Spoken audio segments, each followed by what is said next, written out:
छोटे बच्चे स्नीजिंग करते हैं तो पेरेंट्स का क्वेश्चन होता है कि मैम शायद लगता है सर्दी लगी है बच्चे को और इसमें क्या मेडिकेशन दे सकते हैं। बच्चे का 4 से 6 बार चीख मारना बच्चे का बिल्कुल नॉर्मल होता है। ऐसा क्यों होता है?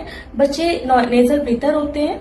कोई डस्ट पार्टिकल आता है, म्यूकस आता है या इवन द मिल्क पार्टिकल, बच्चे उसको निकालने की कोशिश करते हैं बाय स्नीजिंग। एक प्रोटेक्टिव रिफ्लेक्स होता है, उसके लिए कोई मेडिकेशन की यूजुअली जरूरत नहीं पड़ती। कभी कभी आपने देखा होगा बच्चे की नॉइजी ब्रीथिंग होती है, नोज ब्लॉक होती है, उसके लिए हमें कभी कभी सलाइन ड्रॉप की जरूरत पड़ती है। अगर आपके बच्चे को स्नीजिंग के साथ कफ एंड कोल्ड है, बच्चे की सांस तेज चल रही है, बच्चे को फीवर है, सुस्त है या फीड नहीं ले पा रहा है, इन कंडीशंस में आपको अपने डॉक्टर से कंसल्ट करना है।